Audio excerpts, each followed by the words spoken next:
Magandang araw mga guys, ngayon po ay tuturo ko sa inyo kung paano ang pag-pruning ng ampalaya. Ang ampalaya po ay dapat pino-pruning siya, ang ibig sabihin po ng pruning ay yung pinipitas yung mga maliliit na branches ng ampalaya. At kahit sa anong klaseng gulay po, ginagawa po yun, hindi lang sa ampalaya. Ito po mga guys, ang aking ginagawa, tinatanggal ko po yung mga old na dahon ng ampalaya para yung nutrients po ng nasa itaas na mga sanga ay hindi na mapupunta doon sa mga luma na dahon niya. Dito po sa may bandang baba dapat po ay inaalis talaga yung mga sanga-sanga na yung maliliit. Ganyan po mga guys. At yung mga naalis ko pong sangang maliliit na yun ay sinasama ko po sa paggulay yan eh. Pero yung tinanggal ko pong mga sanga, ipapamigay ko lamang yan sa kapitbahay ko mga guys. Ito po yung mga sangang maliliit, tinatanggal ko talaga yan para maging malusog ang ampalaya. Hindi po totoo mga guys na yung pag pinitasan mo ng mga dahon ng ampalaya ay hindi na siya mamumunga. Hindi po totoo yun. Yun po ay maling akala nila. Dapat po tanggalin yung mga maliliit na sanga at para lalo pong maging malusog yung mga main branch niya para malalaki ang kanyang bunga. Ganun po ang pagtatanim ng ampalaya. Ganito po sinisipagan ko po ang pagtanim ng ampalaya dahil paborito ko pong gulay ito mga guys. At isa pa po ang dahilan na kung ba't ako nagtatanim ay napakamahal ng gulay ngayon.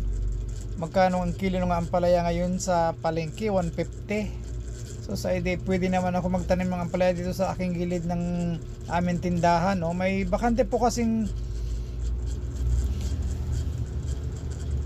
pagtataniman dito sa may gilid ng aming tindahan. Kaya ako'y nainganyo magtanim. Kasi expose po sa araw itong aming pwesto dito, kaya pwede pa ako magtanim ng kahit klaseng gulay, pwede kong itanim dito. At yung mga nakatambak na bote dito sa aking paligid, sa aming gilid, gagawin ko po yung taniman ng mga sibuyas, pechay, at saka mga talong. Maghahanger po ako ng mga talong. Gagawa po ako dito mga project mga guys, para hindi na po ako bumili ng gulay dahil napakamahal po ng gulay ngayon. At ngayon po patuloy akong pipitas ng mga sanga. Yung mga sanga pong maliliit, tinatanggal ko talaga yan para maging malusog yung mga main branch niya. Marami pong tanim ko ampalaya dito mga guys. At magtatanim pa rin po ako ng sitaw, kalabasa, talong, at saka siyempre may tanlad din akong tanim dyan sa baba.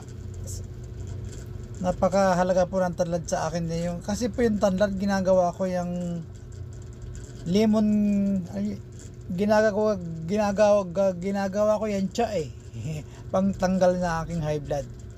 Ito po, patuloy po akong tatanggal ng mga maliliit na sanga para lumusog ang aking ampalaya, para marami akong ma-harvest, para maibenta ko, para maibili kong bigas. Joke lang. Pang ulam ko na yan, hindi ko yan ibibiling bigas. Yung mga tambak bombote gagawin ko yan taniman ng mga pitsay at saka sibuyas. Ang dami ng bunga ng aking ampalaya mga guys.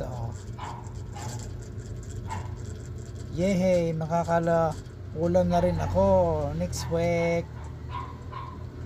Maraming salamat po mga guys sa panonood. Sana po may natutunan kayo kahit papaano sa aking munting vlog tungkol sa aking ampalayang tanim dito sa aking tabi ng tindahan ko po. Salamat po.